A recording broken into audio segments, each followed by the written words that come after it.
Alhamdulillah, Alhamdulillah setinggi kesyukuran yang kita panjatkan kepada Allah Subhanahu Wa Taala kerana Allah masih lagi hidupkan kita pada bulan Ramadan.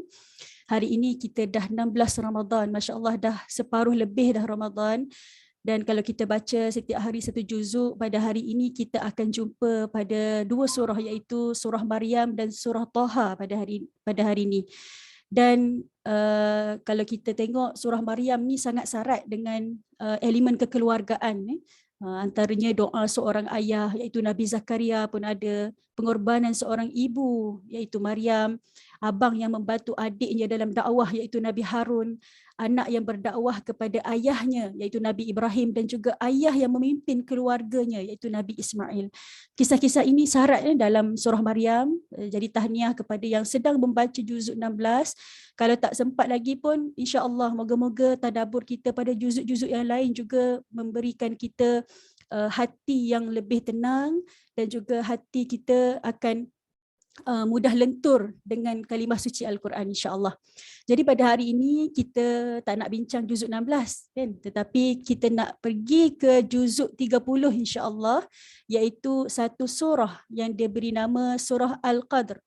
Okey, surah yang mempunyai 5 ayat tetapi sangat power kan.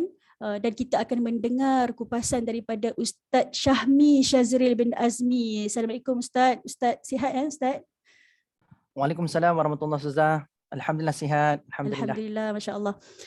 Sebelum kita pergi ke Ustaz Syahmi punya penjelasan kan, sebelum kita mula kelas ini, saya raikan juga Ustaz Syahmi bersama kita dalam My Tadabbur Time sesi ke-6 pada hari ini, dan yang tidak dilupakan kepada tuan-tuan, puan-puan, ibu ayah, sahabat-sahabat yang sedang menonton di FB Live Mutiara Tadabbur. Jadi sebelum kita mula kelas, mungkin kita ambil masa sekejap beberapa saat, kita tekan butang share kan. Tekan butang share live pada pagi ini. Moga-moga ramai lagi yang akan dapat manfaat kan. Mungkin ada yang sedang scroll Facebook, dia tengok live ni kan, disebabkan tuan-tuan dan puan-puan share, jadi mereka boleh dapat ilmu pada pagi ini. Masya-Allah banyaknya pahala mereka yang berkongsi dan sebagainya. Jadi sudilah saya perkenalkan sikit panel kita pada pagi ini. Ustaz Syahmi Syazril bin Azmi, ijazah sarjana muda Quran dan Sunnah di Universiti Islam Antarabangsa Malaysia UIA. Ustaz merupakan CEO Tadabbur Center Sendirian Berhad dan juga merupakan panelis segmen Assalamualaikum di TV Al-Hijrah. Jadi siapa yang selalu tengok Ustaz di TV Hijrah mungkin boleh komen di ruangan komen insya-Allah. Saya pun antara peminat Ustaz ni yang selalu tengok Ustaz di Assalamualaikum kan. Alhamdulillah. Masya-Allah. Jadi hari ini kita akan dengar kupasan oleh Ustaz Syahmi tentang surah Al-Qadr, surah yang mempunyai 5 ayat. Jadi saya serahkan kepada Ustaz selama insya-Allah sejam untuk Ustaz mengupas topik ini insya-Allah. Jadi tuan-tuan puan-puan mungkin boleh buka Al-Quran dan boleh standby dengan nota masing-masing. Ataupun yang rajin menaip terus boleh type dan terus boleh share dekat ruangan komen insya-Allah. Okey, jadi saya persilakan Ustaz, falyatafaddal mashkura. Terima kasih pada Ustazah Ni Fatimah atas permulaan dan jemputan sebenarnya. A'udzubillahi minasyaitonirrajim. Bismillahirrahmanirrahim. Assalamualaikum warahmatullahi wabarakatuh. Alhamdulillah wassalatu wassalamu ala Rasulillah wa ala alihi wa sahbihi wa man walah. Subhanaka la ilma lana illa ma 'allamtana innaka antal alimul hakim. Qala rabbi shrah li sadri wa yassir li amri wa hlul 'uqdatam min lisani yafqahu qawli. Allahumma ja'alil Qur'anal 'azim rabi'a qulubina wa nura sudurina wa jalaa'a ahzanina wa dhahaba humumina wa ghumumina. Allahumma ja'alna minal ladzina yastami'una qawla fayattabi'una ahsanah. Amin ya rabbal alamin. Alhamdulillah tuan-tuan dan puan sekalian, bersyukur pada Allah Subhanahu Wa Taala pada pagi ini kita dipertemukan tuan sekalian. Walaupun tak bertemu muka lah, walaupun tak bertemu secara fizikal, kita bertemu secara maya pada pagi ini. Ini satu rahmat daripada Allah SWT tuan sekalian, sebab antara hikmah PKP tuan sekalian, saya jumpa antara hikmah yang sangat mahal lah tuan sekalian. Selama ni kalau kita berkuliah dekat masjid-masjid, ataupun dekat Tadabbur Center dulu ada kuliah fizikal, kita mungkin akan berjumpa dengan orang-orang yang dekat-dekat dengan Bangi kan, sebab saya Tadabbur Center di Bangi. So kan jumpa orang yang dekat-dekat dengan Bangi je lah, ataupun dekat satu masjid tu, dekat dengan masjid tu orang tu je kita akan jumpa. Tapi bermula pada Tadabbur Center lagi tuan-puan sekalian, saya nampak ada dah orang-orang yang datang daripada Penang. Saya rasa Kak Liza pun ada join pada pagi ni, saya nampak tadi dekat live Facebook kan. Daripada Penang pun datang dekat Tadabbur Center dulu. Tetapi antara hikmah PKP dan kita belajar untuk kita berjinak-jinak dengan kuliah online sebegini tuan-puan sekalian, pernah saja saya tengok ada orang daripada Singapura, daripada luar negara tuan-puan sekalian berkumpul dalam satu masa. Mana nak cari rahmat begini tuan-puan sekalian, dalam satu masa berkumpul daripada segenap seluruh dunia tuan-puan sekalian untuk mendengar pengisian-pengisian Al-Quran. Ini antara yang mahal lah tuan-puan sekalian kita dapat daripada hikmah perintah kawalan pergerakan satu ketika dahulu. Okey, baik tuan-puan sekalian, saya bila tengok balik jemputan, Ustaz Nik Fatimah kata, saya ada masa untuk 1 jam saja berkongsi. Bahkan kalau sesiapa yang follow saya di page Tadabbur Center dengan kerjasama Pertubuhan Inspirasi Kasih, saya ada kongsikan juga Tadabbur Surah Al-Qadar ni tuan-puan sekalian, tetapi versi yang agak detail, versi agak panjang dan memakan beberapa siri tuan-puan sekalian, yang setiap siri tu plus minus 1 jam lebih. Kita punya sisi perkongsian tuan-puan sekalian. Jadi dalam masa tempoh 1 jam untuk nak tadabbur 5 ayat ni, saya duduk termenung sekejap. Apa benda lah rasa nak kongsi dalam tempoh yang agak sedikit dan sekejap ni. Jadi tuan-puan sekalian, kalau nak versi yang detail, saya cadangkan tuan-puan sekalian boleh tengok dekat page Tadabbur Center tu. Tapi kalau tuan-puan sekalian pada hari ini, insya-Allah saya punya target, saya nak bincang apa yang saya lihat rasa perlu dibincangkan sahaja. Ataupun saya katakan yang terpenting sajalah saya akan kongsikan daripada surah Al-Qadar yang mengandungi 5 ayat ni tuan-puan sekalian. Meskipun dengan 5 ayat je. Tapi betul lah kata Ustazah Nik Fatimah tadi, iaitulah dia sangat banyak pengisian-pengisian yang mahal dan berharga yang kita boleh ambil dan kita boleh cedok daripada surah yang ada 5 ayat saja tuan-puan sekalian pada hari ini. Okey, baik tuan-puan sekalian, saya akan sentiasa ajak student-student saya ataupun saya punya peserta-peserta ataupun pendengar-pendengar saya untuk mulakan sesi tadabbur tuan-puan sekalian. Kita mulakan sama-sama dengan membaca isti'adzah. Mudah-mudahan Allah menjauhkan kita semua daripada gangguan yang tidak diinginilah insya-Allah. Okay, a'udzubillahi minasyaitonirrajim. Okay, surah Al-Qadar. Baik, tuan-puan sekalian, tadi Ustaz Nik Fatimah dah mulakan tentang idea basic tentang surah ni. Jadi saya tak berhajat nak sebutkan dah surah yang mengandungi 5 ayat, surah Makkiyah, itu semua tuan-puan sekalian boleh dapatkan daripada pembacaan sendiri. Saya nak mulakan terlebih dahulu tuan-puan sekalian dengan memberikan satu gambaran tentang lokasi surah ini sendiri. Lokasi surah ini sendiri. Surah Al-Qadar adalah surah yang ke-97 dalam mushaf dan dia datang selepas surah Al-Alaq tuan-puan sekalian. Dia datang selepas surah Al-Alaq. Surah Al-Alaq ni tuan-puan sekalian walaupun panjang tapi dia quite popular dalam kalangan kita. Khususnya bila kita maklum tuan-puan sekalian, surah ini adalah surah yang mengandungi ayat yang pertama turun kepada baginda Nabi Muhammad sallallahu alaihi wasallam. Okay, suratul Alaq. Jadi tuan-puan sekalian, bila saya nak sebutkan tentang lokasi surah Al-Qadar ni, tidak kita kena pergi kepada satu bidang ilmu yang melibatkan tentang penyusunan ataupun tentang lokasi-lokasi surah ni. Antara ilmu yang berkaitan adalah ilmu munasabah. Ilmu perkaitan ataupun ilmu perkaitan lah, saya katakan perkaitan di antara surah sebelum dengan surah selepas. Jadi penting tuan-puan sekalian supaya kita nampak antara i'jaz, antara mukjizat Al-Quran itu sendiri adalah Quran itu tak pernah terputus. Tama-tama bila Allah bersumpah dalam ayat kedua surah Yasin, wal Quranil Hakim, maka Allah bersumpah bahawasanya Quran itu penuh dengan hikmah dan kebijaksanaan. Dan antara perkataan yang boleh keluar daripada perkataan Al-Hakim tuan-puan sekalian adalah Al-Ihkam. Al-Ihkam ini bermaksud terjahit di antara satu sama lain. Maksudnya Al-Quran ni Allah bersumpah bahawasanya setiap susun aturnya, susun atur huruf ke, susun atur kalimah ke, susun atur ayat ke, bahkan susun atur surah, semuanya ada kaitan sebab dia terjahit di antara satu sama lain. Jadi antara proof, antara bukti tuan-puan sekalian Quran ni tak terputus, sentiasa ditenun dan dijahit, kita nak tengok perkaitan sikit di antara surah Al-Alaq dengan surah Al-Qadar. Tuan-puan sekalian, saya nak ambil lebih kurang dalam 2 ke 3 poin saja tentang perkaitan ni supaya tak terlalu melirik babak munasabah ni. Baik, poin pertama tuan-puan sekalian, kita tengok dalam surah Al-Alaq, Allah Subhanahu Wa Taala ada rakamkan berkenaan dengan apakah wahyu yang turun kepada Nabi Muhammad sallallahu alaihi wasallam. Yang pertamalah wahyu pertama yang turun kepada Nabi Muhammad sallallahu alaihi wasallam. So 5 ayat pertama surah Al-Alaq itu semua kita maklum itu adalah wahyu pertama yang turun kepada Rasulullah sallallahu alaihi wasallam. Kan? Jadi tuan-puan sekalian, dalam surah Al-Alaq ni lebih kepada apakah wahyu yang turun kepada Nabi. So persoalan apa dijawab dalam surah Al-Alaq. Tetapi kalau kita buka surah Al-Qadar tuan-puan sekalian, persoalan apa pula yang dijawab? persoalan bilakah wahyu itu diturunkan secara sekaligus.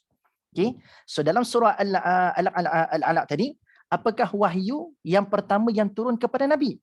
Tetapi dalam surah Al-Qadar, kita menjawab pula soalan bilakah Al-Quran diturunkan secara sekaligus. So satu persoalan apa? Satu persoalan bila. So itu antara perkaitan yang sangat menarik lah. Itu yang pertama. Yang kedua, tuan-tuan sekalian, kalau kita tengok juga dalam ayat yang kelima, izinkan saya, Ustazah Nik Fatimah, untuk saya kongsi NAS sebab disable lagi ni. Ya, saya tekan untuk share. Okey, dah boleh dah. Okey, tuan-tuan sekalian, kita tengok sikit lah supaya dah ada visual sikit, supaya nampak. Okey, dalam ayat kelima, surah Al-Alaq, tuan-tuan sekalian, kita akan nampak Allah sebut, Allamal insana ma lam ya'lam. Yang bermaksud, terjemahannya adalah, ia mengajarkan manusia apa yang tidak diketahuinya. So Allah disebut, setiap perkara yang tidak diketahui oleh manusia ni, Allah kata, Allah lah yang akan ajarkan kepada kita. Allah lah yang akan memberitahu kepada kita, tuan-puan sekalian. Lalu, antara bukti yang Allah tak berbohong dan tidak berdusta dalam ayat kelima ni, tuan-puan sekalian, dalam surah Al-Qadar, tuan-puan sekalian, Allah bagi tahu tentang satu malam yang sebelum ni tak diketahui pun tentang kewujudan malam. Kan? So Allah kata, Allah akan ajarkan, Allah akan beritahu kepada kita benda yang kita tak tahu. Dan antara benda yang kita pada asalnya tak tahu, tuan-puan sekalian, adalah tentang kewujudan malam Al-Qadar ini. Kita semua tak tahu. Sehinggalah bila turun surah Al-Qadar ni, tuan-puan sekalian, barulah kita maklum adanya satu malam yang lebih baik daripada 1000 bulan.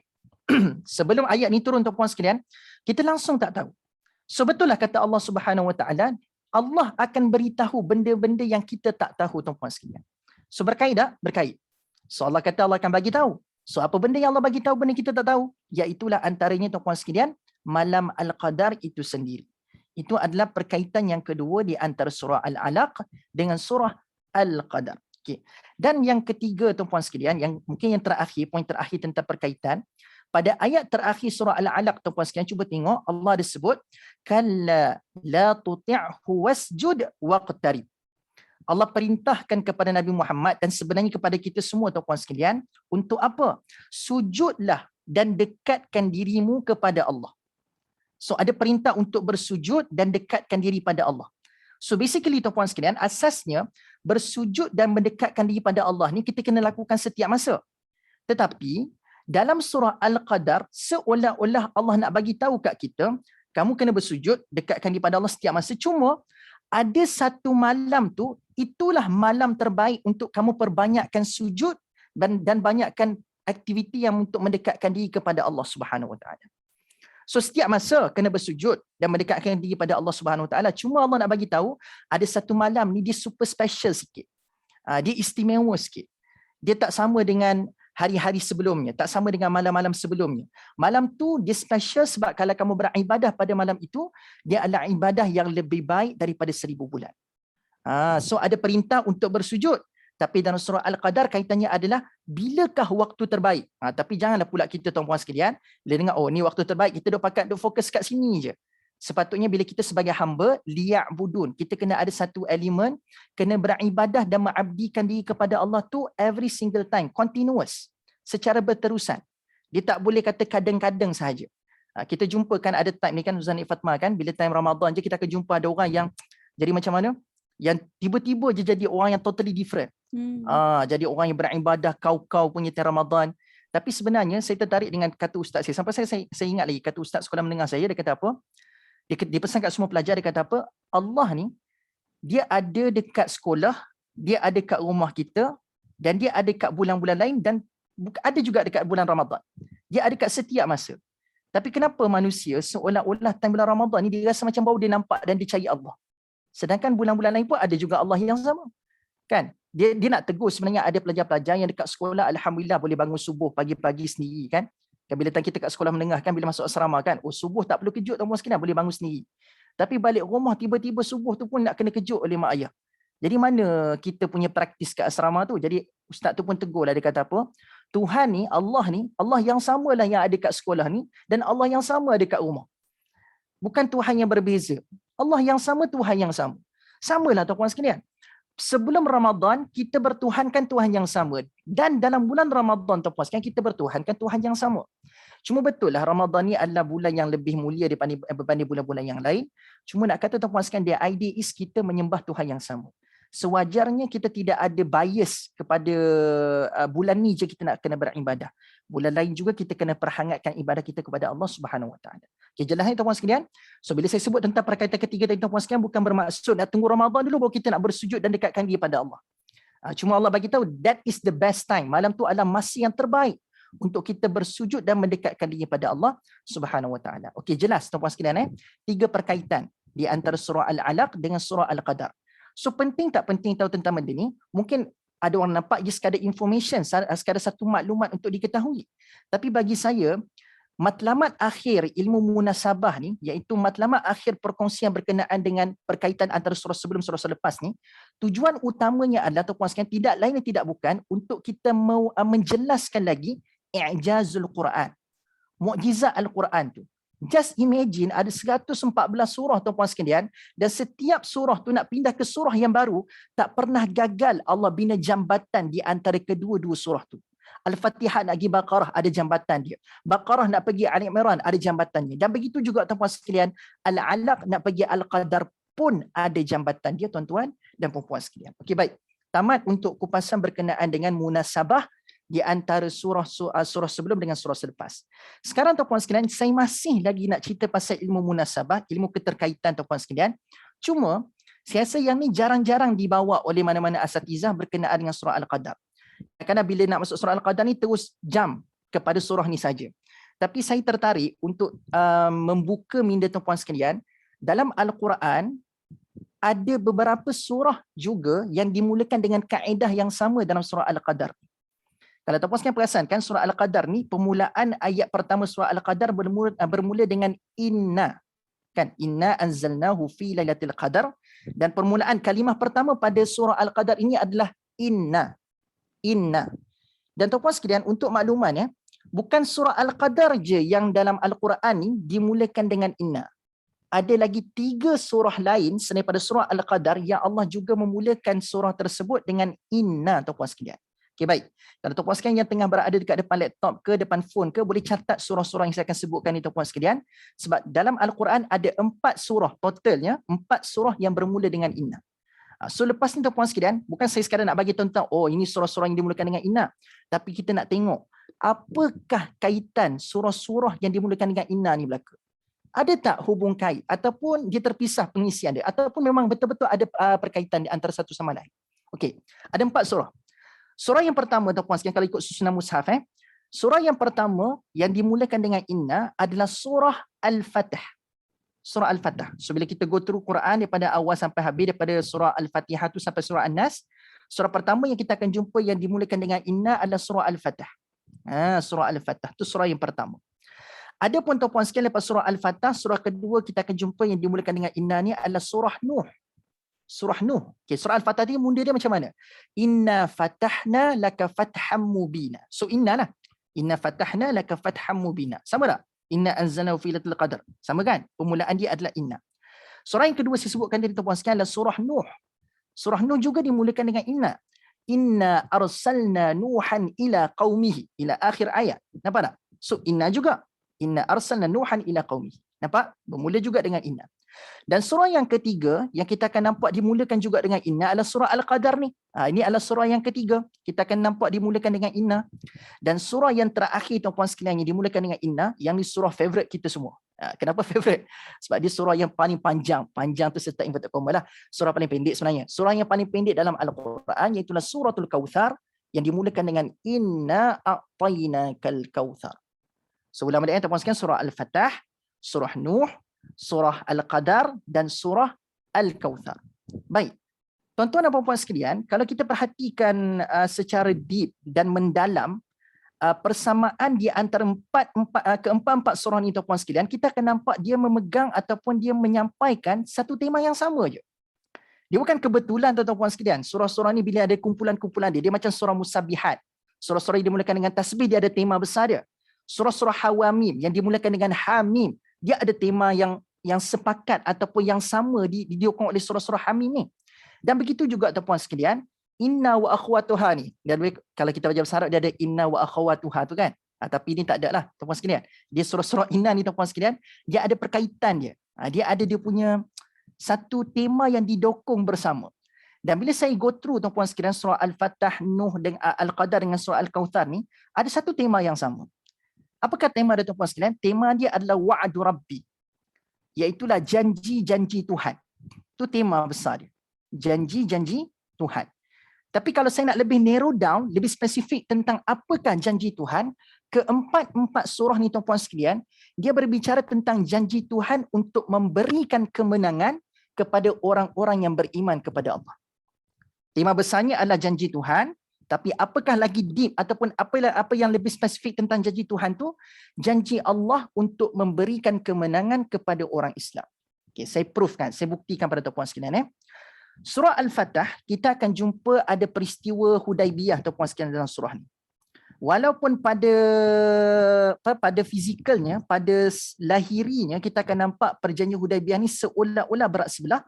Tapi tuan-puan sekalian, tanpa diduga, perjanjian Hudaibiyah adalah titik tolak untuk mendapatkan semula kota Mekah tuan-puan sekalian. Dan rupa-rupanya tuan-puan sekalian, kalau kita study tentang strategi, kita mungkin nampak, kenapa tak boleh masuk ke Mekah tahun ni, kena tunggu tahun depan dan sebagainya. Nampak macam seolah-olah berat sebelah. Berlakunya genjatan senjata dan sebagainya tuan-puan sekalian, macam tak boleh nak buat apa-apa.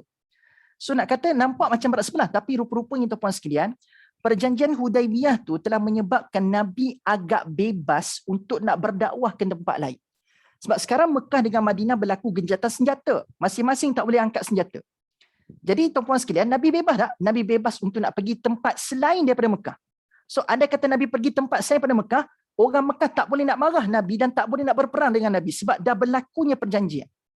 So rupa-rupanya tuan-puan sekalian, pada kesan jangka masa panjang, dia membuka peluang dakwah lagi mudah.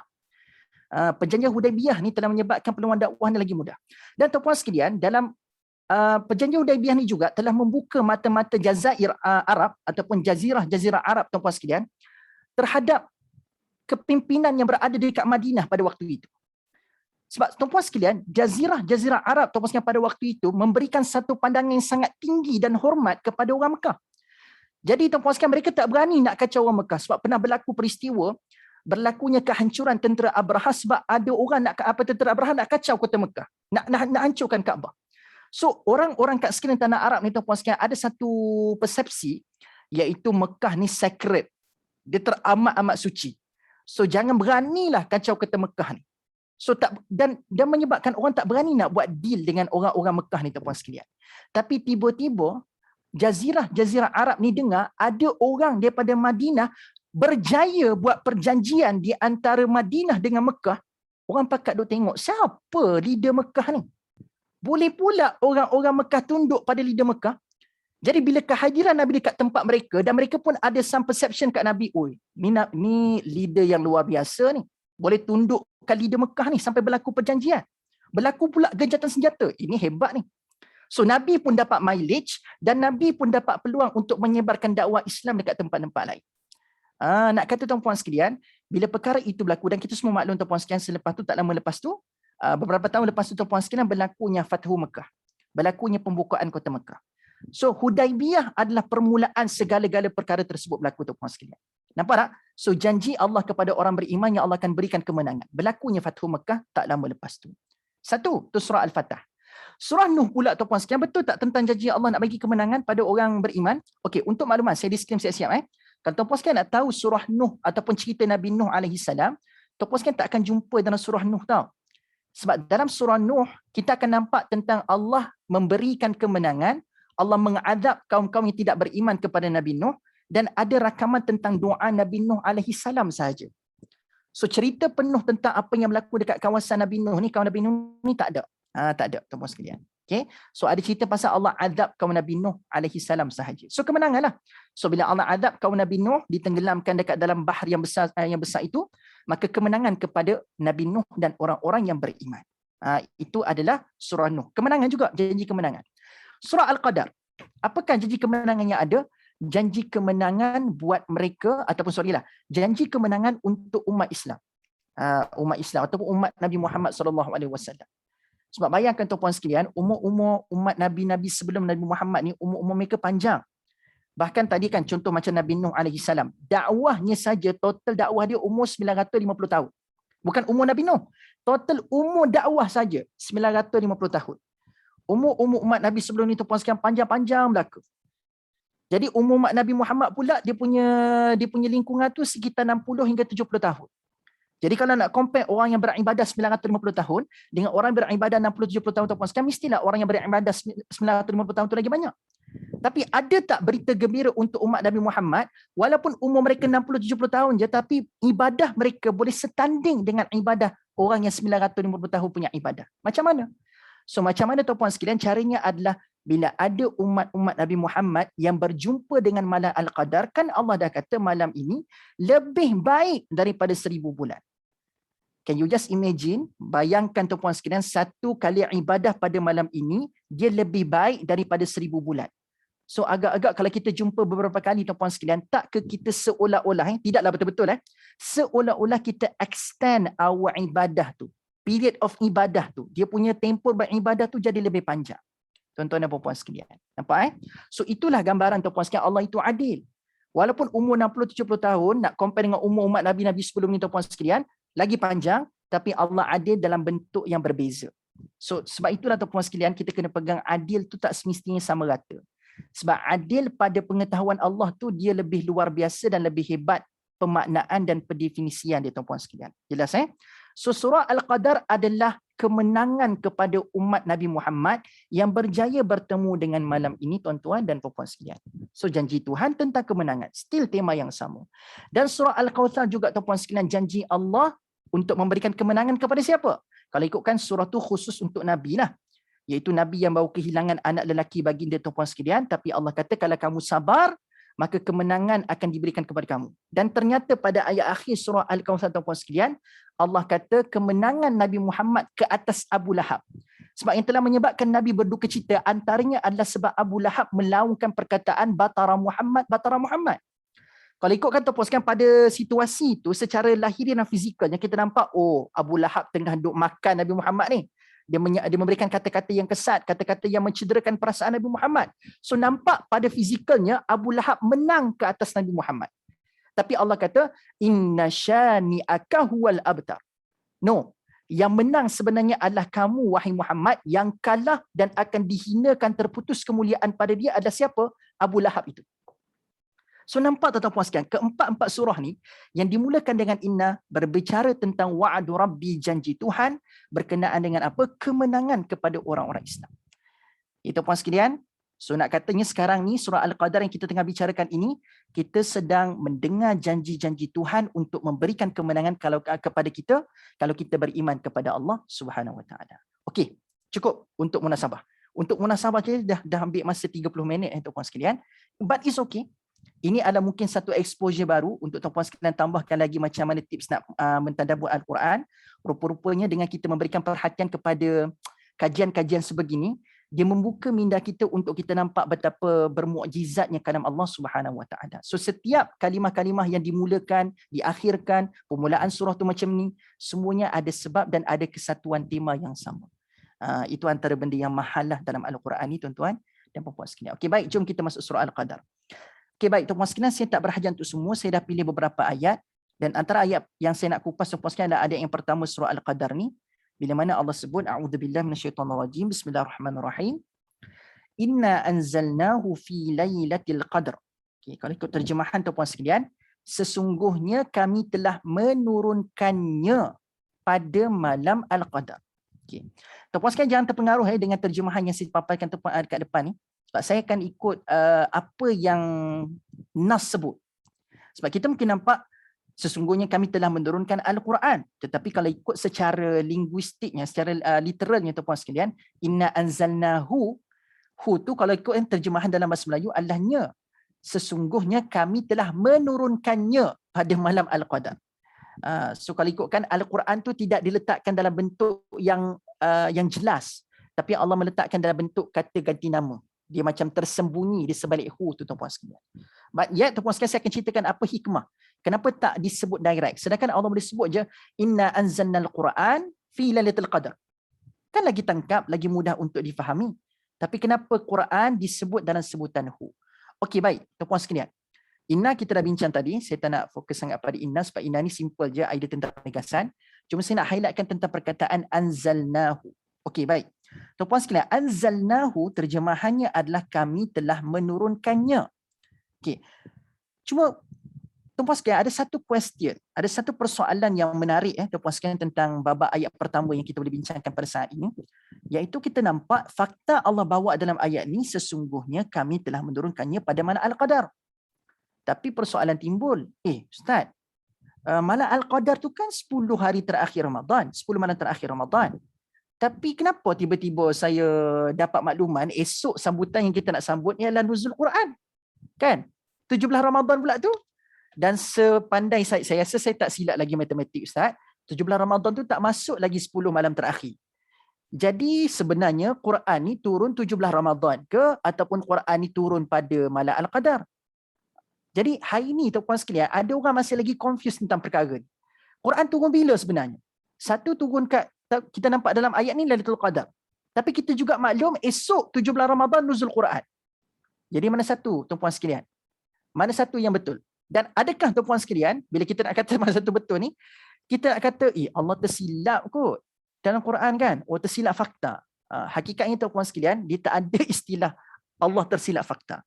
Sebab keimanan kita yakin tuan-puan sekalian, yang Allah tu maha sifar daripada sebarang kelemahan. Dan mustahil bagi Allah untuk melakukan kesilapan. So kalau tuan-puan sekalian tanya saya, Ustaz turun bila sebenarnya, 17 Ramadan ke ataupun malam Al-Qadar? Jawapannya tuan-puan sekalian adalah kedua-duanya betul. So berlaku juga penurunan pada malam Al-Qadar dan juga berlaku penurunan pada 17 Ramadan. Tuan-puan sekalian, kedua-duanya betul. Cuma bila Allah sebut tentang ayat pertama ni inna anzalnahu fi lailatul qadar, yang turun pada malam Al-Qadar ni tuan-puan sekalian adalah penurunan Al-Quran daripada Lauh Mahfuz ke Baitul Izzah. Daripada Allah Lauh Mahfuz ke langit dunia tuan-tuan dan puan-puan sekalian. Anzalnahu. So bila Allah sebut perkataan anzala tu merujuk kepada penurunan secara sekaligus. Maksudnya Quran ni lengkap dah tuan-puan sekalian. Daripada Allah Lauh Mahfuz tu sampai ke Baitul Izzah. Dekat Baitul Izzah tu tuan-puan sekalian, dekat langit dunia tu dah lengkap dah Quran diturunkan. Complete. So sebab tu Allah kata penurunan secara sekaligus. Anzala adalah merujuk kepada penurunan secara sekaligus tuan-tuan dan puan-puan sekalian.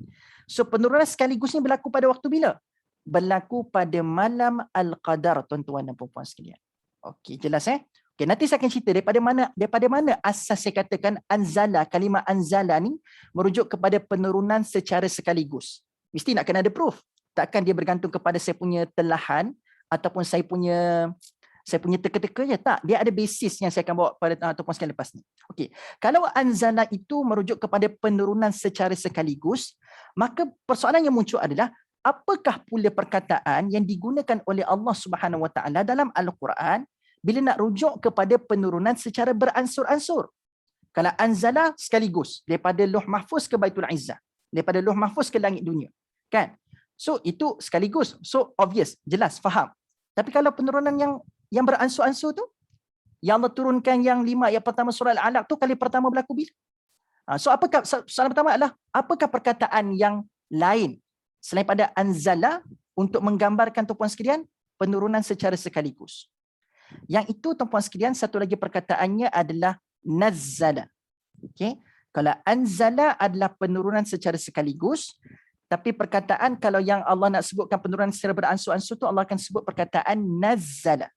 Okey, now kita nak tengok tuan-puan sekalian surah Ali Imran ayat yang ketiga.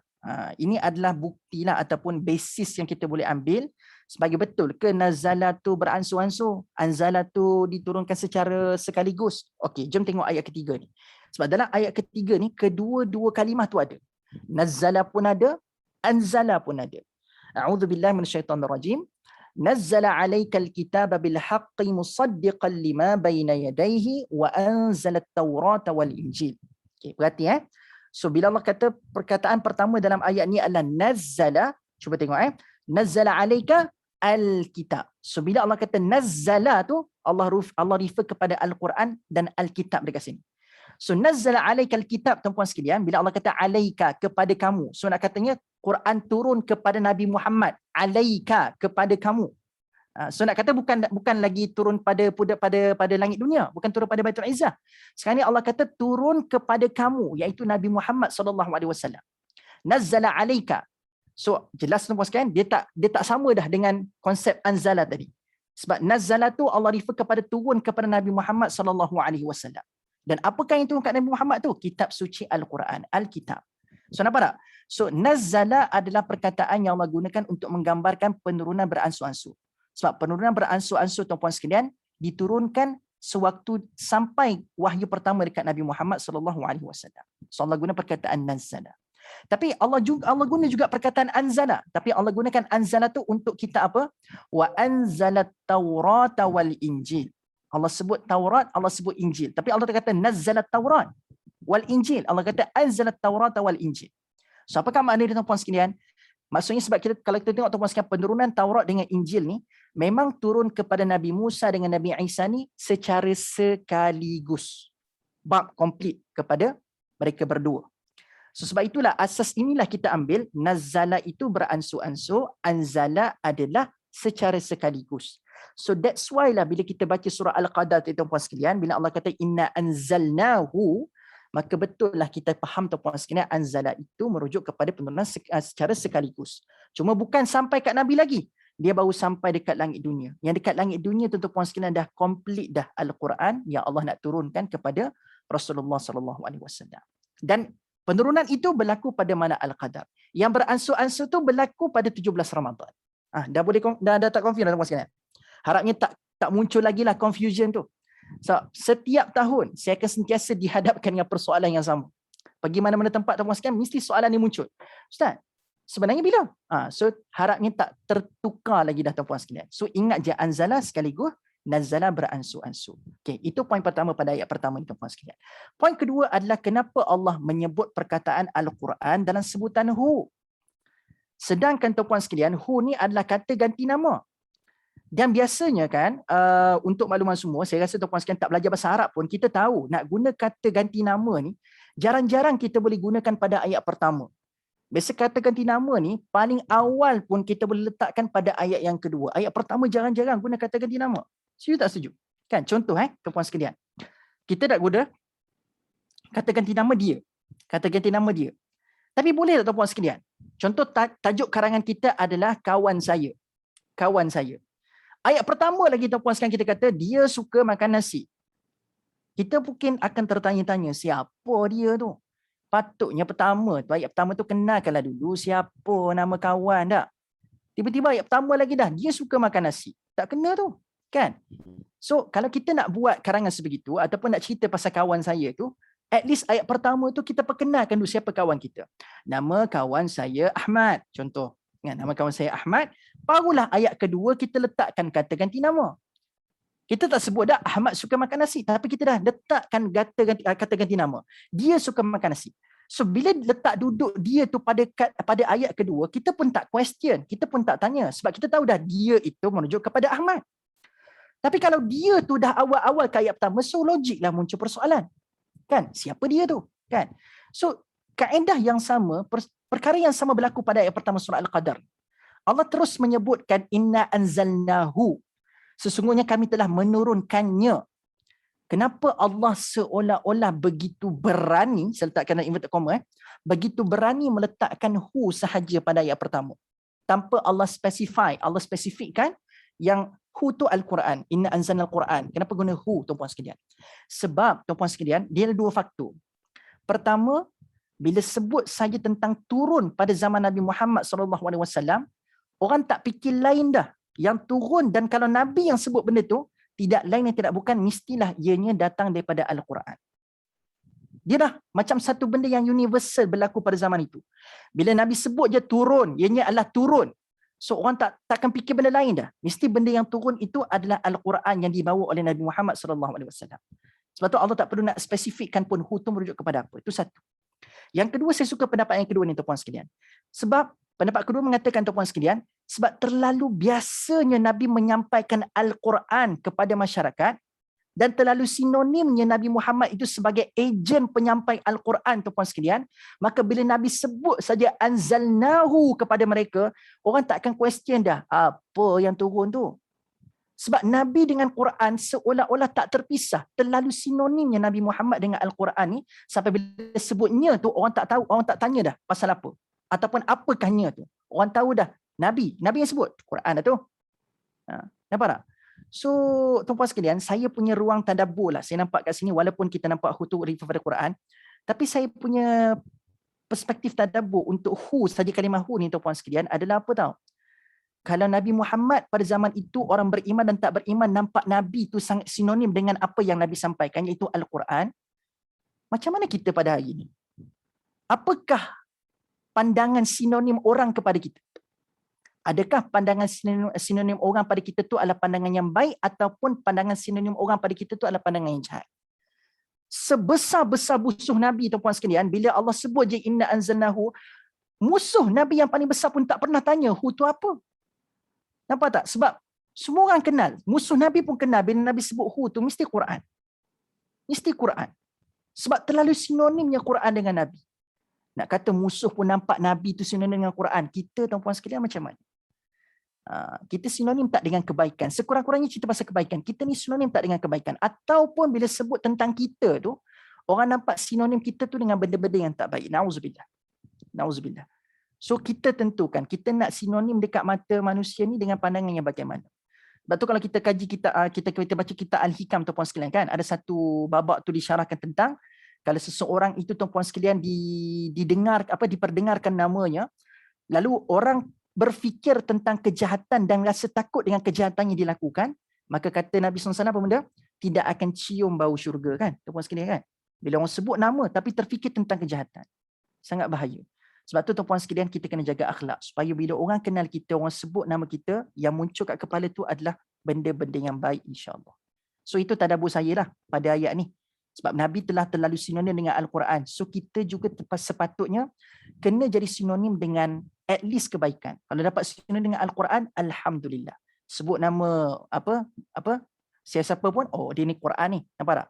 So mudah-mudahan itulah sinonim kita dalam kehidupan kita kat dunia ni, tuan-puan sekalian, yang sementara. Okay. Itu poin hu saya nak sampaikan.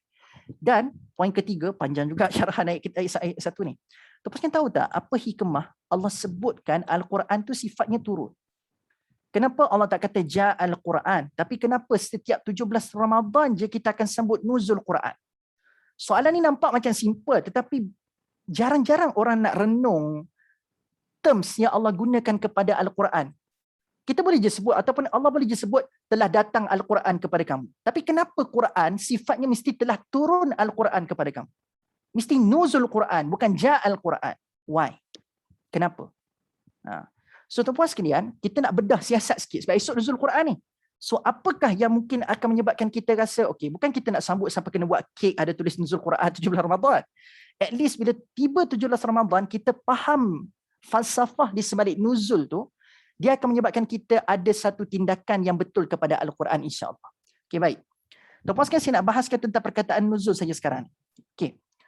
Tuan-puan sekalian, antara yang dekat-dekat dengan perkataan nuzul yang boleh dipalitkan dengan Al-Quran adalah datang. Quran ni bersifat datang. Dan tuan-puan sekalian, biasanya bila sebut ja'a ataupun datang, tuan-puan sekalian, ja'a ataupun datang ni, dia biasanya kedatangan itu dia datang daripada satu arah saja. Bila sebut datang, datang itu dia boleh datang daripada satu arah saja dalam satu masa. Betul tak? Saya datang daripada arah kanan. Dia tak boleh kata saya datang daripada arah kanan tapi dalam masa yang sama saya datang daripada arah kiri. Tak boleh. So datang, dia punya falsafahnya adalah dia boleh datang daripada satu arah dalam satu masa yang sama.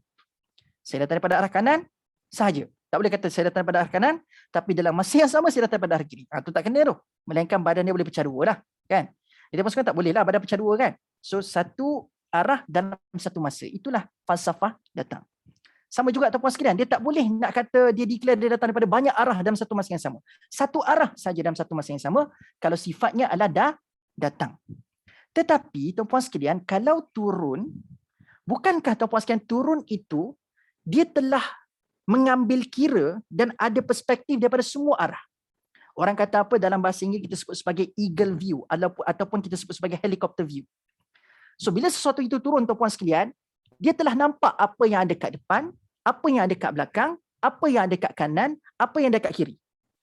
Dan bila Quran turun, tuan-puan sekalian, Quran bawa apa? Quran bawa petunjuk, Quran bawa hukum hakam, Quran bawa peringatan, Quran bawa ancaman. Okey, katakan kita ambil 4 ni. Banyak lagi Quran bawa ataupun sekalian. Tapi katakan kita ambil 4 ni. Petunjuk, petunjuk, peringatan, apa tadi tuan sekalian? Dah terlupa dah. Petunjuk, peringatan, ancaman dengan hukum hakam. Okey, hukum hakam. Okey. Tuan sekalian, tak ke bila Allah kata Quran tu sifatnya turun dan turun tu pula bawa 4 benda tu tadi, just imagine, kita ambil hukum katakan hukum hakam yang turun daripada Allah melalui Al-Quran itu puan sekalian. Tak ke hukum hakam tu dilihat rasional dan relevan sebab apa? Sebab setiap hukum-hukum yang disampaikan kepada manusia, yang turun pada manusia tu, dia telah mengambil kira semua perspektif. Perspektif depan pun dah ambil, belakang pun dah ambil, kanan pun dah ambil, kiri pun dah ambil. Bayangkan tuan-puan sekalian kalau sifat Quran tu datang, yang boleh datang daripada satu arah, daripada satu masa yang sama sahaja. Katakan hukum hakam tu datang daripada arah kanan. So kemungkinan besar orang yang ada kat depan, belakang dengan kiri tuan-puan sekalian akan pertikai. Tak relevan dengan saya lah. Sebab kamu tak ambil kira apa yang kami punya pendapat, apa punya perspektif kami, kamu tak ambil. Yang kamu ambil kira untuk menetapkan hukum tu adalah daripada arah kamu saja, daripada arah kanan saja. Kiri kamu ambil kira tak? Depan kamu ambil kira tak? Belakang kamu ambil kira tak? So nampak tak tuan-puan sekalian? So bila sebut datang, akan ada possibility, ada perspektif yang terlepas pandang. So akan menyebabkan satu hukum hakam tu mudah dipertikai, disebabkan apa? Disebabkan tak mengambil kira semua perspektif. Tapi bila turun Quran tuan-puan sekalian, all perspektif, semua perspektif telah diambil kira oleh Allah sebelum sesuatu hukum tu ditetapkan kepada manusia tersebut.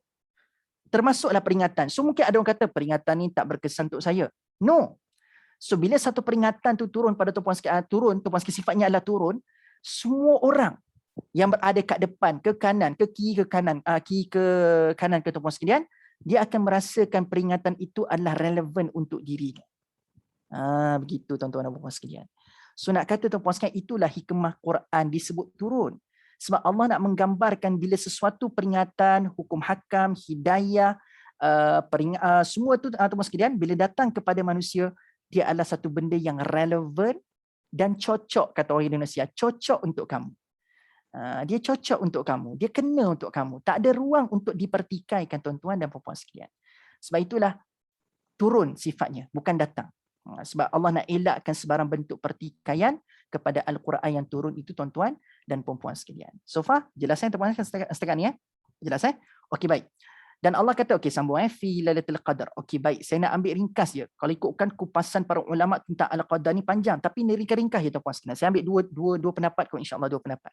Okey. So Allah kata sesungguhnya kami telah menurunkan Al-Quran pada malam Al-Qadar. Menurunkannya pada malam Al-Qadar. So Lailah jelas. Lailah tu maksudnya adalah malam.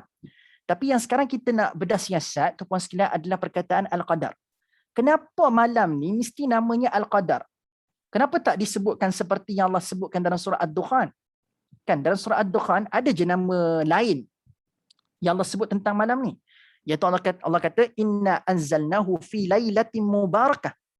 Kan malam yang berkat, lailatin mubarakah. Kenapa tak kekalkan je nama ni? Tapi kenapa namanya dibrandkan dalam sebutan Lailatul Qadar? Malam Al-Qadar. Kenapa nama tu mesti relevan dipilih? Dan kenapa mesti nama tu paling cocok untuk disebutkan tentang malam ini? Okay, baik. Saya ambil dua pendapat sini tuan-puan sekalian tentang Al-Qadar punya maksud. Al-Qadar ni tuan-puan sekalian, maksud yang pertama kata para ulama tuan-puan sekalian adalah merujuk kepada pada malam ini Allah Subhanahu Wa Taala akan kadarkan. Tuan-puan sekalian tahu tak maksud kadar? Kadar ni macam menetapkan bahagian. Kadar sekian-sekian, kadar sekian-sekian. Kan kadar tu maksudnya adalah menetapkan sesuatu bahagian tuan-puan sekalian. Okey, kalau ikutkan tuan-puan sekalian dekat Lauh Mahfuz tu, segala apa yang berlaku kat kita daripada mula kita hidup sampai kita mati semua dah tertulis. Semua telah ada qadar dia, ada takdir dia yang tersendiri. Yang telah Allah gazetkan, yang telah Allah tentukan kepada setiap manusia. Cuma tuan-puan sekalian, bila berlaku malam ini dan ada hamba-hamba Allah yang beribadah, yang memohon kepada Allah, berdoa kepada Allah pada malam ini, Allah memerintahkan para malaikat untuk bawa turun kadar untuk tahun itu sahaja. Faham tak? Sebenarnya dah ada dah konsekuensi untuk sepanjang kehidupan manusia dekat Lauh Mahfuz tu. Tapi yang dikhabarkan tuan-puan sekalian pada tahun itu, yang dia akan disampaikan pada manusia adalah yang dikadarkan untuk tahun itu sahaja. Faham tak? So itu yang dimaksudkan dengan qadar. Yang dikadarkan untuk tahun itu saja. So nampak So malam ini Allah SWT kata semua dah ada dah. Cuma Allah kata untuk tahun tu dah ini yang aku akan turunkan kepada manusia. Sekadarnya. Tapi tuan-puan sekalian kena faham bila Allah sebut tentang sekadarnya, kadang-kadang tuan-puan sekalian maksudnya bukan sekadar cukup pada kefahaman kita. Kadang-kadang sekadarnya bagi Allah SWT itu adalah lebih, yang teramat-amat lebih bagi kita. Bayangkan Allah kata Allah bagi lebih, pasti itu lebih. Tapi kalau Allah kata Allah bagi sekadarnya, ada maksud di sana adalah maksudnya lebih, tuan-puan sekalian. Itulah maksudnya Lailatul Qadar, maksud yang pertama. Maksud yang kedua, tuan-puan sekalian, Al-Qadar ini juga, yang pendapat agak rare, Al-Qadar ini juga bermaksud tertahan. Okay, Al-Qadar ini maksudnya adalah tertahan, tuan-puan sekalian. Ini antara maksud jugalah yang bila sebut tentang Al-Qadar ni, tuan-puan sekalian, maksud antaranya adalah tertahan. Sekejap, saya ambil mana nota saya tadi. Tiba ter-up sikit, terbawa ke atas. Okey. Maksudnya adalah tertahan. Okey. Tuan-puan sekalian, kenapa malam ini juga dikatakan sebagai malam yang tertahan? Sebab kalau tuan-puan sekalian buka surah Al-Fajr, yang ni kalau siapa yang ikut saya dekat Pristine Drop, dia mungkin ada juga dalam saya punya dan kita punya live pada pagi ni. Iaitu saya dah sebutkan tentang bau-bau ni, semalam sebenarnya, tentang perkataan qadar ni. Sebab dalam surah Al-Fajr, Allah sebut dalam ayat yang ke-16, Allah kata, wa amma idza mabtalahu faqadara alaihi rizqah. Kan? Faqadara alaihi rizqah. So dalam ayat tu Allah kata ada manusia yang diuji oleh Allah Subhanahu Wa Taala dengan apa? Qadara alaihi rizqah, yang ditahan rezekinya. Yang ditahan rezekinya. So terjemahan dalam ayat tu adalah ditahan rezekinya. Jadi adakah pada malam ini tuan-tuan dan puan-puan sekalian berlakunya sekatan dan tertahannya sesuatu pada malam ini? Sedangkan kita digembar-gemburkan malam ini seolah-olah Allah buka ruang rahmatnya terlalu besar dan tidak berlaku sebarang sekatan sepatutnya sampai kepada kita. Patutnya kita dapat banyak pada malam ni. Tapi apakah signifikan qadar yang maknanya salah satunya adalah sekatan ataupun tahanan? Sebenarnya Allah nak gambarkan tuan-puan sekalian daripada perkataan faqadara alaihi rizqah tu dengan al-qadar yang maksudnya penahanan sekatan tu, Allah nak bagi tahu malam ni terlalu ramai malaikat turun untuk memberikan rahmat kepada hamba-hamba yang bertemu malam al-qadar, sampai digambarkan tuan-puan sekalian berlakunya sekatan terlalu padat tuan-puan sekalian. Tersekat, tertahan. Terlalu ramainya malaikat pada malam ini sampai tertahan dan tersekat di ruang legar dekat muka bumi, dekat dunia ni tuan-puan sekalian.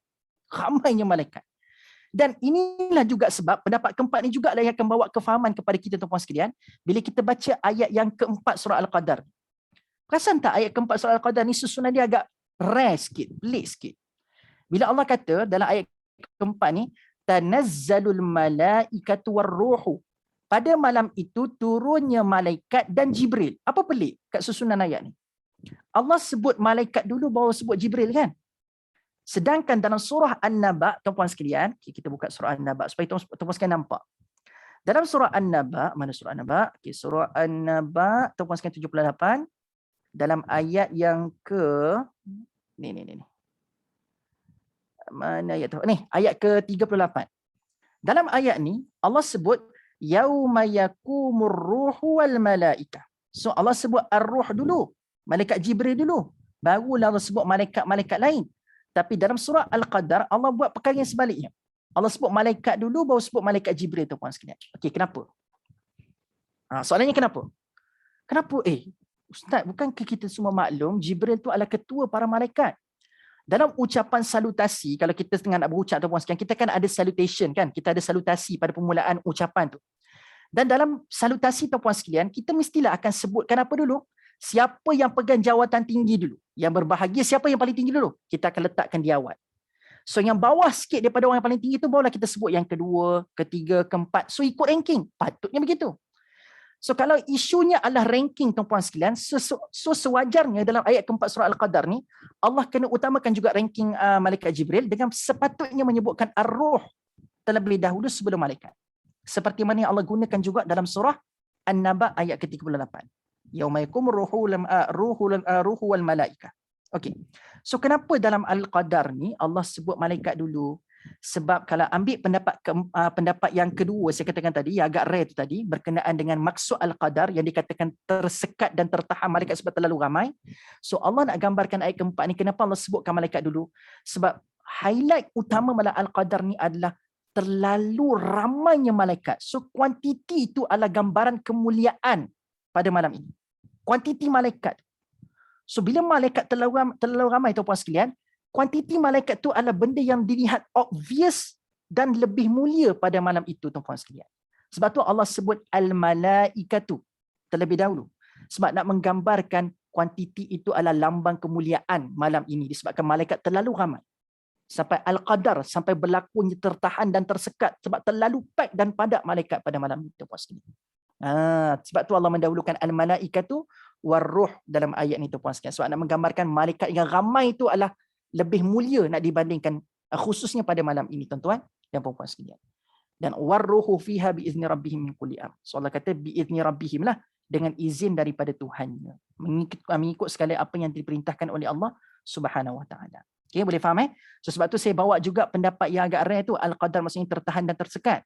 Supaya kita nak nampakkan apa hikmah Allah mendahulukan malaikat berbanding ar-ruh dalam ayat yang keempat surah Al-Qadar ni tuan-puan sekalian. Okey, settle untuk ayat pertama dan kita dah bawa sikit tentang ayat yang keempat. Cuma tuan-puan sekalian, saya nak tarik juga perhatian tuan-puan sekalian pada ayat yang ketiga ni. Bila Allah kata Lailatul Qadri khairum min alfi syahr, Allah kata malam ini, malam Al-Qadar ini lebih baik daripada 1000 bulan. Bear in mind tuan-puan sekalian, bila Allah kata khairun, dia bukan mithlun. Khairun is not mithlun. Khairun itu maksudnya adalah lebih baik. Tapi Allah tak kata mithlun min alfi syahr. Allah tak kata sama dengan 1000 bulan. Sebab hari ini kan, Ustazah dan setiap sidang penonton sekalian, apa yang berlaku adalah saya jumpa beberapa penulisan-penulisan orang-orang yang mungkin nak menarik minat untuk rasa nak bertemu malam Al-Qadar. Apa yang ada kat beredar kat Facebook pada hari ini adalah kiraan-kiraan berapa tahun, 1000 bulan. So dia pun ambil 1000, dia pun bahagi dengan 12, dapatlah 83 tahun. Kan? Jadi dia kata, bayangkan kalau kita bertemu malam Al-Qadar, kita akan dapat ibadah bersamaan dengan at least 83 tahun.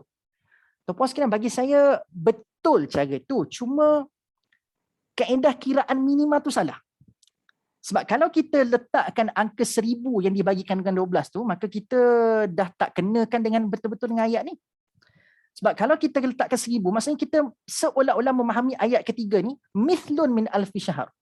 Dia sama dengan 1000 bulan. Tapi Allah kata khairun. So maksudnya apa? Kiraan yang kalau kata nak kira minimum tuan-puan sekalian, kiraannya adalah paling kurang. Kita kena kira kiraannya adalah 1000 satu hari. 1000 bulan satu hari. Sekurang-kurangnya. Dia tak boleh 1000 bulan betul kita nak estimate. Sebab Allah tak pernah sebut dia sama dengan 1000 bulan. Allah kata khairun. So mungkin 1001 bulan, 1002 bulan, nampak tak?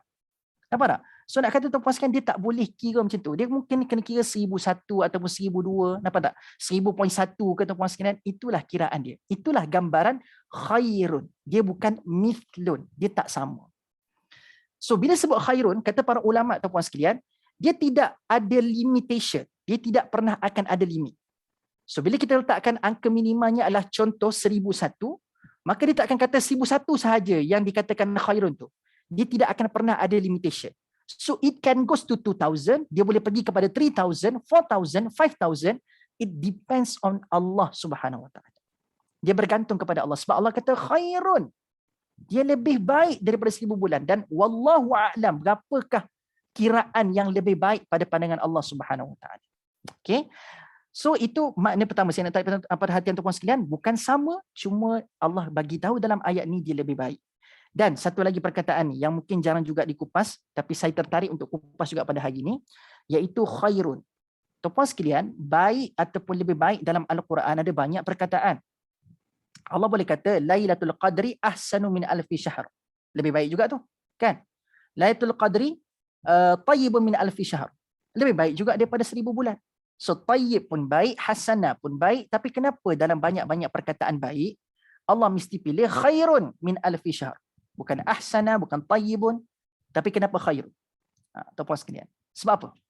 Sebab Allah nak bagi tahu keutamaan orang-orang yang bertemu malam Al-Qadar ni, kebaikan yang dia akan terima yang lebih mengesankan dirinya adalah bukan pada fizikalnya, tapi yang akan lebih terkesan pada dirinya adalah pada dalamannya. Faham tak? Kan bila kita sebut lebih baik daripada 1000 bulan, so kita pun mula menganggarkan kebaikan-kebaikan dalam bentuk fizikal. So kita pun kata kaya ke. Nampak tak? Ada orang tak dapat lagi nak bertemu malam Al-Qadar sebab dia nak dapatkan kekayaan. Kan?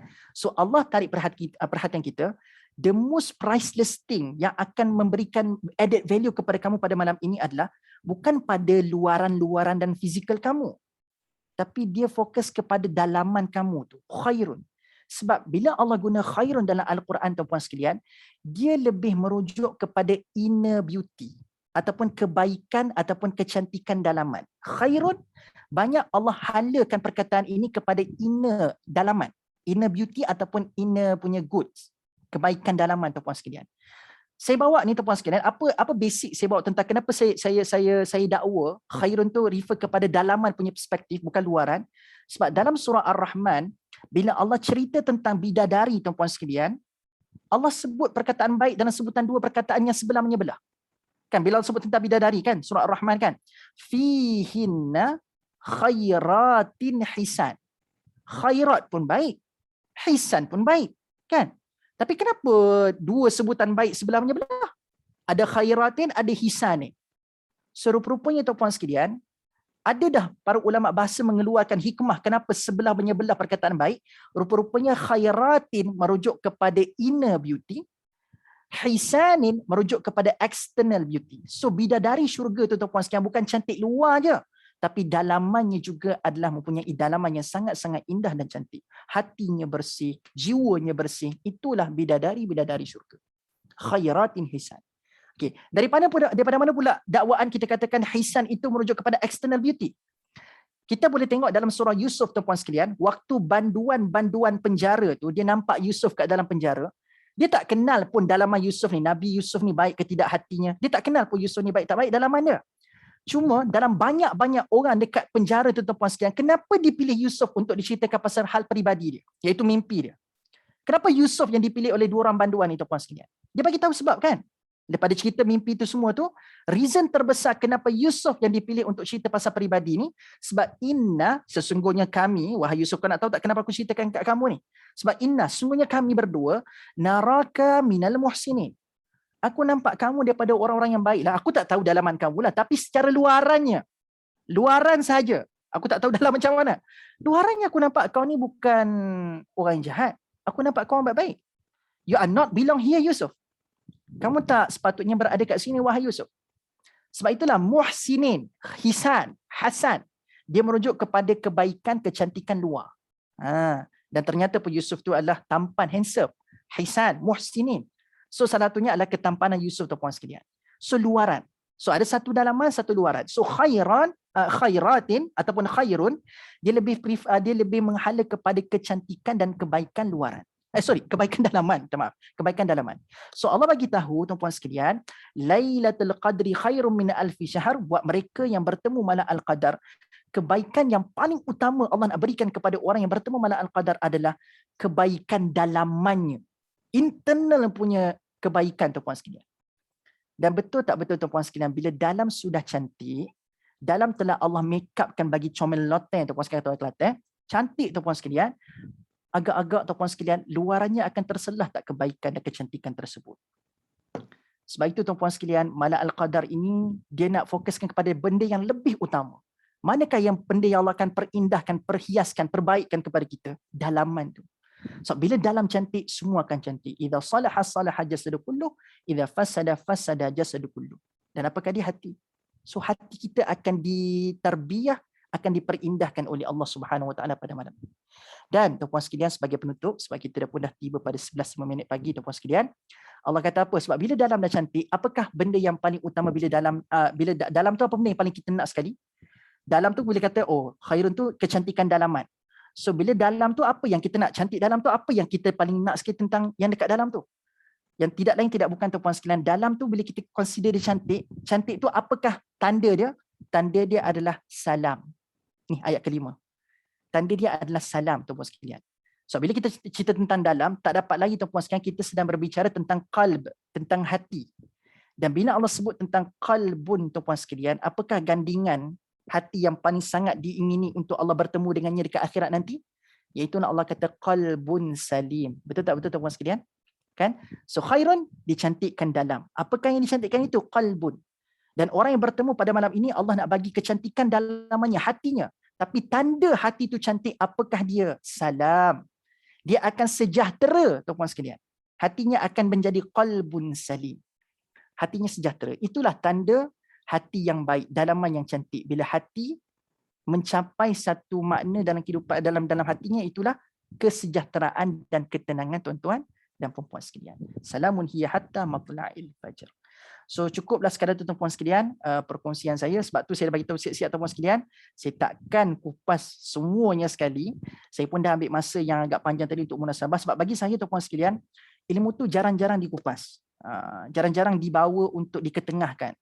Sebab mungkin kegagalan penyampai untuk nak bagi tahu apa kepentingan tahu benda tu. Jadi bagi saya tuan-puan sekalian, tujuan saya ceritakan pasal munasabah tu tidak lain tidak bukan supaya tuan-puan sekalian nampak i'jaznya Quran. Bermukjizatnya Al-Quran, tak pernah terputus walaupun sedikit. Sebab tu saya ambil masa agak panjang untuk munasabahkan antara surah sebelum dengan selepas dan apakah perkaitan surah-surah Inna, dan saya bawa juga beberapa perbincangan yang menarik daripada ayat pertama sampai ayat kelima. So kalau ada kekurangan di pihak daripada, saya minta maaf juga pada pihak penganjur, daripada pihak tuan-puan sekalian yang melaburkan masa pada pagi ini.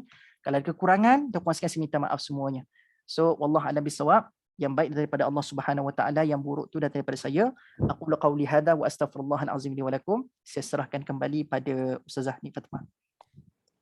Waalaikumsalam warahmatullahi wabarakatuh. Jazakallah khairan Ustaz Syahmi untuk kupasan tadi. Masya-Allah. Ramai yang kata masya-Allah tadabbur hari ini sangat terkesanlah, masya-Allah kan. Dan mungkin hari ini kita mendengar tadabbur yang rare ataupun mungkin lain yang kita pernah dengar sebelum-sebelum ni kan. Jadi tahun depan kalau kita tadabbur lagi surah Al-Qadar, mungkin ilmu-ilmu lain lagi yang kita akan dapat tentang surah Al-Qadar ni, alhamdulillah. Jadi menarik yang Ustaz sebutkan tadi perkataan khairun tu kan. Saya pun terlepas pandang tentang perkataan khairun ni, sebab biasanya kita ingat macam seolah-olah macam 1000 bulan macam tu kan, tapi sebenarnya khairun ni adalah lebih baik kan. Dan bukan sahaja baik tu dari sudut luaran, tapi Allah nak highlightkan inner punya beauty tu kan, ataupun kebaikan dalaman yang kita akan dapat tu, insya-Allah. Dan yang menarik juga Ustaz sebut tentang sejahtera tadi, salamun hiya hatta matla'il fajr.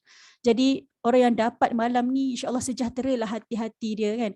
Maksudnya sejahtera tu hati dia boleh lagi meneruskan konsisten dengan amalan-amalan, terlalu banyak kebaikan-kebaikan yang Allah bagi kan. Dan Ustaz kupas juga tadi tentang munasabah, itu pun menarik. Ada 4 surah yang bermula dengan inna, dan rupa-rupanya 4 surah ini membawa tema yang sama, iaitu kemenangan kan kepada mereka yang kepada hamba Allah ni. Jadi masya-Allah, surah Al-Fatah, surah Al-Kautsar tadi, surah Al-Qadar, masya-Allah. Jadi terlalu banyak perkongsian yang Ustaz dah kongsikan. Saya tengok juga dekat ruangan komen ni, jika ada yang bertanya soalan, tapi setakat ni macam tak ada soalan lagi ni. Ramai yang menulis nota. Saya ucapkan terima kasih kepada peserta yang menulis nota, masya-Allah sangat rajin. Dan juga tadabbur pagi ni sangat lengkap dan jelas. Ada yang komen, alhamdulillah. Boleh tingkatkan kefahaman saya pada surah Al-Qadar, sangat berbekas di hati, insya-Allah. Jadi okey, ada satu soalan juga yang ditanya tu, Ustaz, susah tak nak dapat hati yang sejahtera dikala hidup di akhir zaman sekarang? Mungkin Ustaz boleh jawab kot, insya-Allah. Susah tak nak dapat hati yang sejahtera di akhir zaman ni? Jawapan ni memang kebat lah. Kemahiran berfikir aras tinggi tuan-puan sekalian. Okey, baik, respon ringkas saya untuk soalan ini. Hakikatnya tuan-puan sekalian, bila Allah telah memperkenankan keredaan kepada hamba-hambanya, maka setiap perkara yang walaupun susah tuan-puan sekalian akan Allah SWT permudahkan urusan kehidupannya. Sebab tu dah ada satu doa. Okay, bila soalan tu berkaitan dengan susah ke tidak, saya akan beritahu tuan-puan sekalian, ada saja peristiwa yang susah, tapi pada para anbiya punya perspektif, bagi dia orang senang je jalan tu. Okay?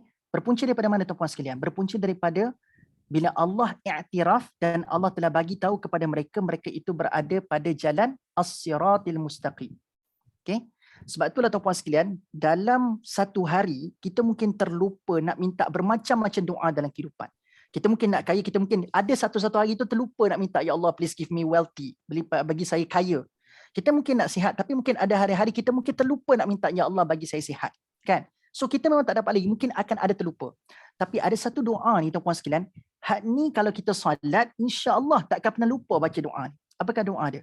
Kita minta pada Allah, tunjukilah kami ke jalan yang lurus. Ihdinas siratal mustaqim. Kenapa tuan-puan sekalian? Kenapa we are being desperate? Kenapa kita tersangat-sangat desperate nakkan ihdinas siratal mustaqim, iaitu as-siratal mustaqim? Kenapa? Sebab tuan-puan sekalian, antara benefits orang yang Allah iktiraf berada kat jalan ni adalah bila dia lalui jalan yang susah, contoh struggle untuk beribadah secara konsisten. Kalau ikut kita tuan-puan sekalian, untuk konsisten is very hard. Sangat-sangat susah. Tambah-tambah dengan amalan-amalan kita dah start time Ramadan, kita nak konsisten time Syawal, nak konsisten dengan bulan-bulan seterusnya, tuan-puan sekalian, mungkin susah. Tapi orang yang Allah katakan berada kat as-siratal mustaqim, benda yang susah akan jadi senang. Contoh, dalam surah Yasin, Allah ada sebut dan Allah iktiraf Nabi Muhammad SAW dengan menyebutkan secara jelas Nabi Muhammad itu sedang berada ala sirati mustaqim. Nabi, kamu Muhammad sedang berada di satu jalan yang namanya adalah as-siratal mustaqim. Dan tuan-puan sekalian, apakah kesan Nabi berada kat jalan ni? Apa yang berlaku dekat Nabi? Tuan-puan sekalian, Nabi kena caci tak? Kena caci. Nabi kena hina tak? Nabi kena hina. Nabi kena tak diberikan deraan-deraan fizikal? Ada tak orang cuba nak memberikan ham kepada batang tubuh Nabi? Ada. Tapi ada tak tuan-puan sekalian, Nabi rasakan setiap babak kehidupan yang mencabar itu Nabi rasa macam susah pada Nabi? Tak. Sebab orang yang berada kat jalan ni tuan-puan sekalian, dia sudah mula melihat dunia dan segala bentuk kesusahan dunia tu bagi mereka tu kecil saja pada pandangan mereka. Mereka sudah tidak nampak benda-benda yang berada kat depan mereka, dunia je. Masalah ke, dunia ke, bagi mereka benda tu kecil saja. Sebab apa? Orang yang berada kat jalan ni tuan-puan sekalian, mereka sedang bergerak makin ke atas dan makin tinggi. Dan bila kita berada dekat makin tinggi tuan-puan sekalian, macam mana keadaan bila kita tengok dekat bawah? Katakan bila kita naik kapal terbang tuan-puan sekalian dekat atas, kita bergerak makin ke atas naik kapal terbang. Tuan-puan sekalian pernah tak duduk kat tepi tingkap, tengok pemandangan dekat bawah pada waktu itu? Rumah yang pada asalnya besar masa kita dekat daratan, tuan-puan sekalian tengok rumah tu, Allah besarnya, tak? Besar gedabak rumah tu. Tapi bila kita naik kapal terbang tuan-puan sekalian, tengok rumah yang sama, rumah yang pada awalnya besar tapi pada pandangan atas jadi apa? Kecil. Kan? Rumah besar jadi kecil pada pandangan ke atas. So orang yang berada kat as-siratal mustaqim, masalah dunia dan dunia itu sendiri pada mereka kecil saja. Kenapa saya katakan mustaqim ni orang tu makin bergerak ke atas makin tinggi? Sebab falsafah di sebalik mustaqim ni adalah falsafah, ada di sebaliknya perkataan qama. Qama ni maksudnya bangkit. Dan bila maksudnya bangkit, bangun, kita kata kiam kan, kiam tu kan maksudnya bangun, bangkit. So bila kita bangun dan bangkit tuan-puan sekalian, arah mana kita tuju? Mestilah arah atas kan, daripada duduk nak berdiri. Arah mana kita tuju? Ke atas. So orang yang berada kat jalan as-siratal mustaqim ni, dia bukan moving forward or backward, bukan ke depan dan ke belakang. Tapi berdasarkan falsafah qama, bangun dan bangkit tuan-puan sekalian, arah orang yang berada kat jalan ini mereka sedang bergerak ke atas. So bila bergerak ke atas, dunia tu kecil je. So bila soalan puan tadi adalah, susah ke nak dapat hati yang sejahtera di akhir zaman ni? Jawapannya, susah bagi orang-orang yang tidak mencari jalan as-siratal mustaqim. Senang bagi mereka yang berada kat jalan as-siratal mustaqim. Wallahu a'lam. Jazakallah khairan Ustaz. Ada satu lagi soalan yang saya perasan jugalah. Soalan dia ringkas je lah. Kenapa sejahtera tu hanya sehingga fajar dalam surah Al-Qadar ni? Kenapa sejahtera tu sampai fajar je? Kenapa tak lama-lama kan? Tuan-puan sekalian, saya nak tanya. Okey, saya buat analogi tuan-puan sekalian bagi tuan-puan sekalian dah faham. Tuan-puan sekalian, ada satu kedai tu, contoh time raya ni kan tuan-puan sekalian. Dia jual baju sebelum daripada bulan Ramadan lagi. Kan? Dia jual baju satu kedai tu sebelum Ramadan lagi dia dah jual baju. Tapi kenapa tuan-puan sekalian orang nak pergi serbu juga time Ramadan ni? Sebab apa? Sebab dia adalah limited time. Sebab time Ramadan ni limited time untuk dia nak bergerak ke raya. Orang boleh je persiapkan baju raya sebelum daripada Ramadan. Tapi kenapa Ramadan orang pakat nak cari baju raya dekat kedai tu? Sebab limited time. Sebab waktu tu je yang mereka ada untuk dapatkan apa benda lagi? Promosi-promosi. Dan biasa promosi tuan-puan sekalian, dia limited time ke ataupun dia setiap masa promosi? Tak, limited time sahaja. Dia akan letak tuan-puan sekalian daripada 18 April sampai 24 April contoh kan. Hari ni 18 kan? Hari ni lah permulaan banyak orang, banyak kedai-kedai baju hari ni tuan-puan sekalian buat sale promosi 18 April sampai 24 April tuan-puan sekalian. Limited time only. So bila sesuatu itu limited tuan-puan sekalian, automatik dia jadi istimewa. Dan memang dalam banyak ayat-ayat kita punya surah Al-Qadar, memang Allah bagi tahu malam ni malam yang sangat istimewa.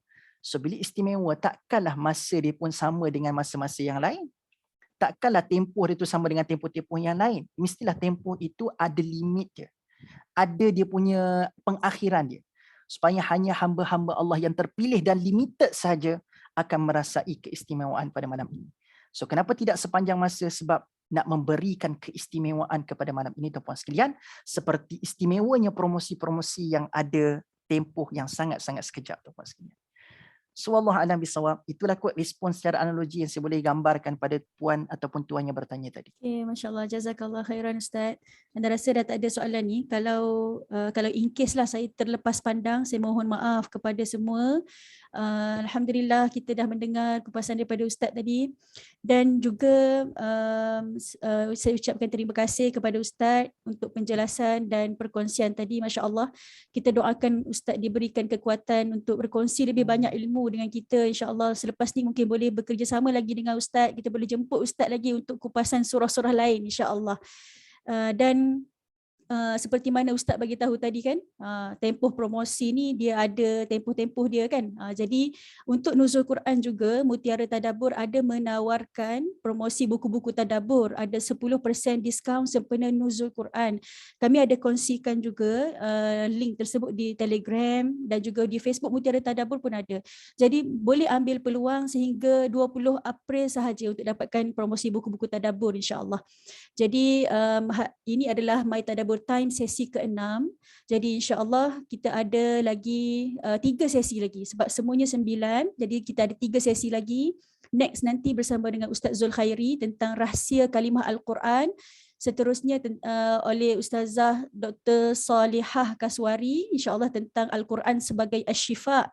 Dan yang terakhir insya-Allah tentang surah At-Tahrim, tentang wanita-wanita dalam surah At-Tahrim, insya-Allah bersama dengan Ustazah Nur Aini, insya-Allah Ustazah Noni, kan. Jadi jangan lupa untuk sertai 3 lagi My Tadabbur Time. Boleh ajak kawan-kawan untuk sertai, insya-Allah program ni program percuma, alhamdulillah. Boleh ajak seramai mungkin ahli keluarga, kawan-kawan, jiran dan sebagainya untuk kita join, insya-Allah. Dan program ni sekitar sejam ataupun sejam lebih sikit lah kan, sejam suku, sejam setengah macam tu lah. Jadi insyaAllah berbaloilah masa yang kita spend pada hari ini untuk mendengar perkongsian Ustaz Syahmi, alhamdulillah. Jadi jazakumullah khairan Ustaz untuk penjelasan, untuk perkongsian, dan juga saya ucapkan terima kasih juga kepada semua penonton yang menonton sehingga ke akhir rancangan, alhamdulillah. InsyaAllah kita akan jumpa lagi di lain masa. Kami daripada pihak Mutiara Tadabbur ingin memohon maaf jika ada kekurangan, kekhilafan, dan sebarang feedback tentang program kami alu-alukan di Telegram Mutiara Tadabbur, mungkin boleh tulis ataupun boleh PM saya sendiri, insya-Allah. Dan peserta yang mendaftar memang akan dapat mesej notifikasi sebelum program. Jadi itulah nombor yang kita boleh hantar kalau kita ada feedback dan sebagainya tentang program ini ataupun penambahbaikan untuk kami baiki, insya-Allah. Wallahu alam. Jadi saya tutup majlis kita dengan suratul As dan tasbih kafarah.